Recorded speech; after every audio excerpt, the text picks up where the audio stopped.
ہاں بھائی، خیریت تو ہے؟ کیا اطلاع لائے ہو مریضہ کے بارے میں؟ مرزا نے پوچھا۔ اطلاع یہ ہے مرزا صاحب کہ مجھے وہاں سے بھی نکال دیا گیا ہے، میں نے شرمندہ سے لہجے میں کہا۔ مرزا اور صدیقی نے ایک ساتھ کہہ لگایا، کویا تمہارا بھی پتہ کٹ گیا، تمہیں بھی چھٹی دے دی گئی، یعنی بڑے بے آبرو ہو کر تیرے کوچے سے ہم نکلے۔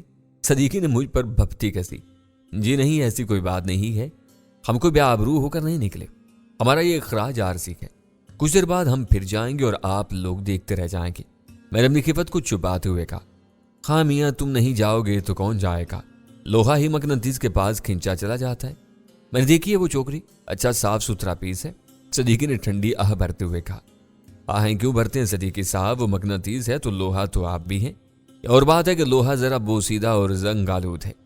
ہاں بھائی لگاؤ جتنا چونا لگا سکتے ہو، جانتے ہو نا کہ تمہاری موجودگی میں ہماری دال نہیں گل سکے گی، مزے کرو، تم جیسی قسمت ہماری کہاں، یعنی چپڑی ہوئی اور دو تو۔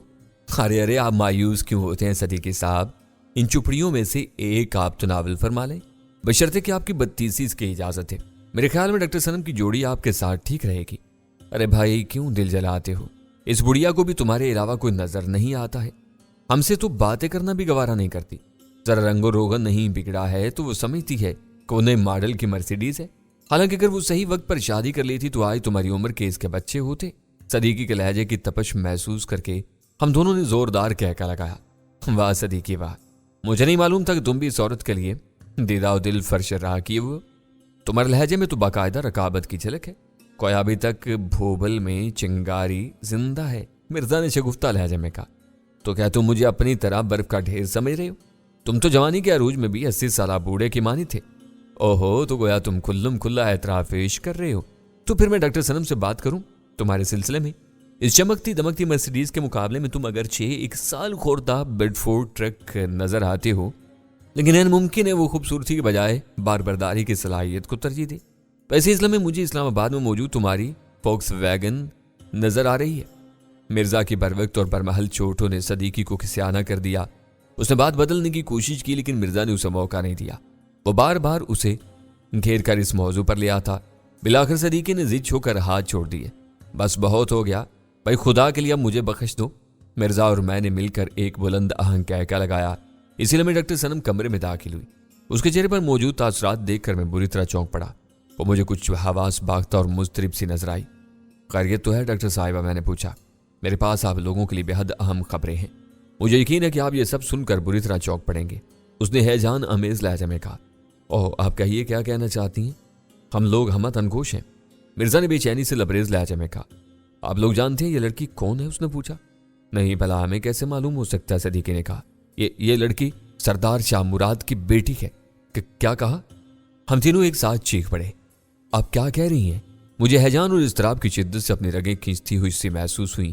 نسیم شاہ مراد کی بیٹی یہاں اس سال میں؟ نہیں، یہ بھلا کیوں کر ممکن ہے؟ میں نے آپ سے جو کچھ کہا وہ 100% سچ ہے۔ نسیم نے مجھے بتایا کہ اس کا باپ اس علاقے کا بہت بڑا جاگیردار اور سیاستدان شاہ مراد ہے۔ ڈاکٹر صنم نے ایک لفظ پر زور دے کر کہا، لیکن وہ یہاں اس حال میں؟ صدیقی نے جلدی سے پوچھا۔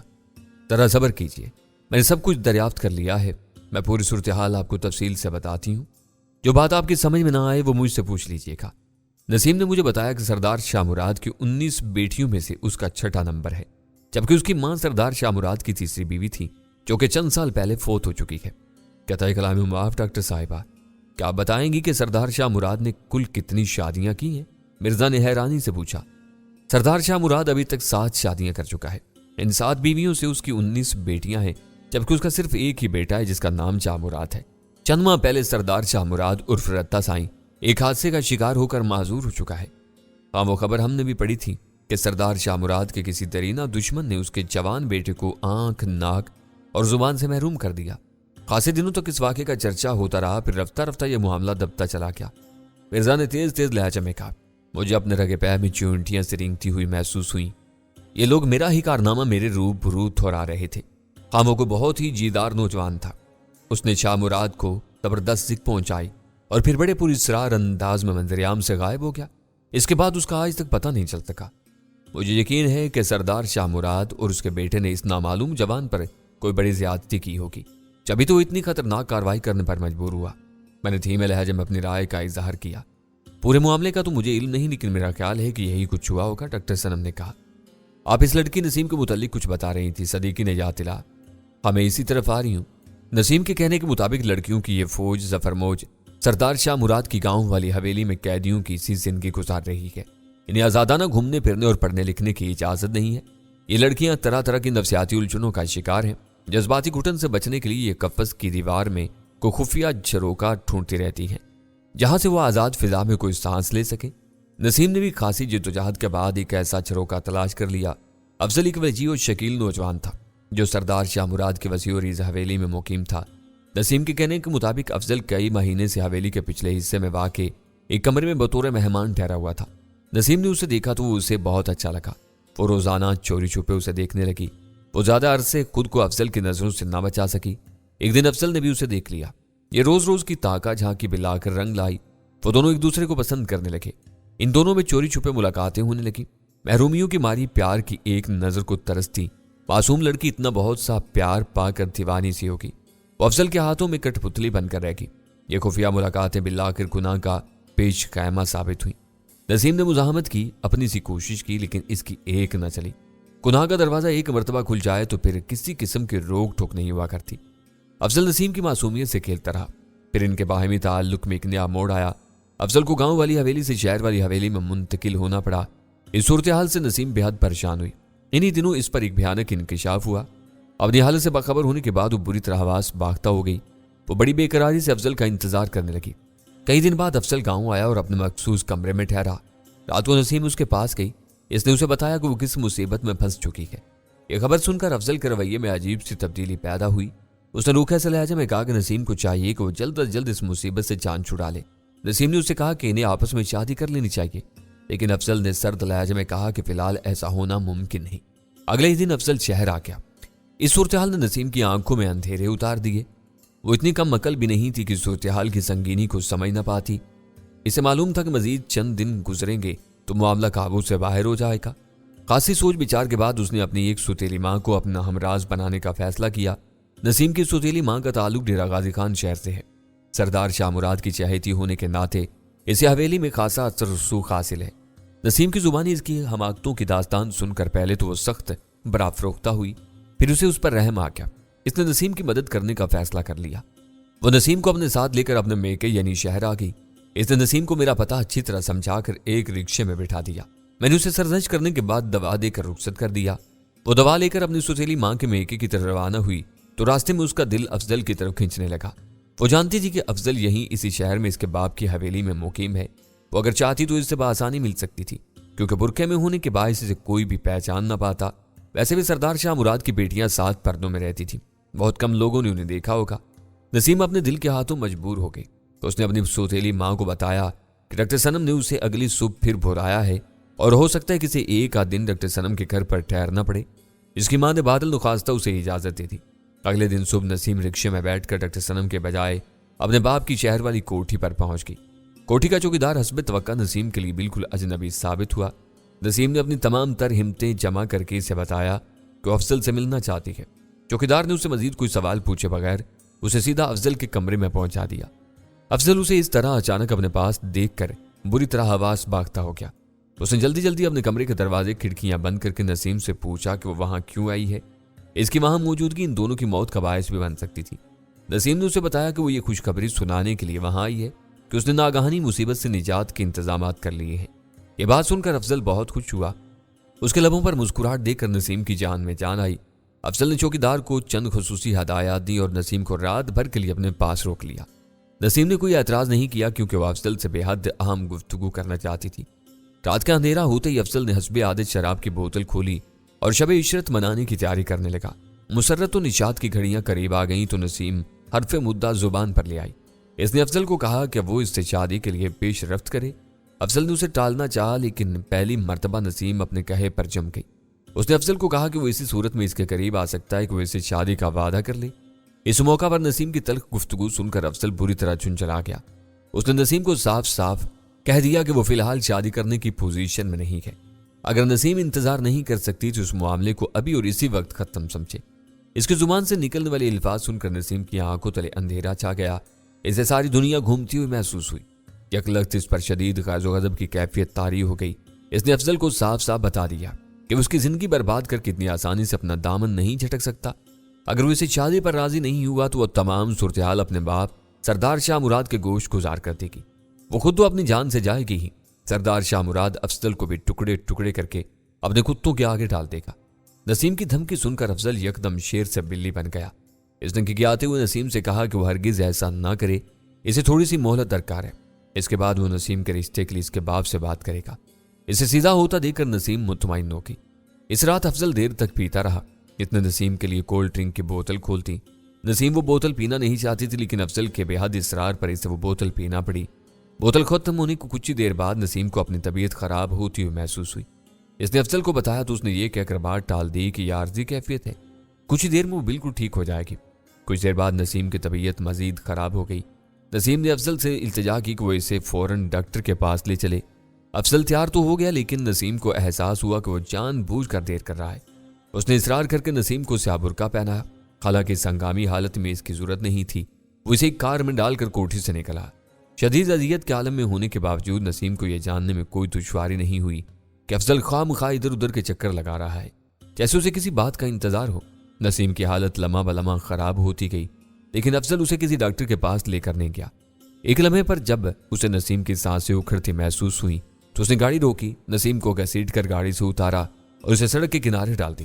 نسیم نے لرزتی آواز میں اسے روکنا چاہا، لیکن وہ ایک جھٹکے سے گاڑی بھگا لے گیا۔ تب نسیم کو اصل صورتحال کا احساس ہوا۔ اپنی طبیعت کی اچانک خرابی کا اصل سبب بھی اس کی سمجھ میں آ گیا۔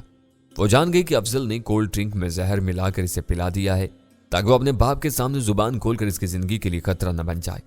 نسیم نہایت بے بسی کے عالم میں اپنی موت کا انتظار کرنے لگی۔ اچانک اسے ایک ابکائی آئی اور اس نے کہہ کر تھی۔ اس کہہ کے بعد اسے اپنی حالت میں کچھ بہتری محسوس ہوئی۔ اس نے اپنے آس پاس کا جائزہ لیا تو اسے وہ علاقہ کچھ جانا پہچانا لگا۔ تھوڑی سی ذہنی جدوجہد کے بعد اسے معلوم ہو گیا کہ وہ ماڈل ٹاؤن کے قریب موجود ہے۔ اس لیے میں سے یاد آیا کہ میرا یعنی ڈاکٹر صنم کا گھر یہیں قریب ہی ہے۔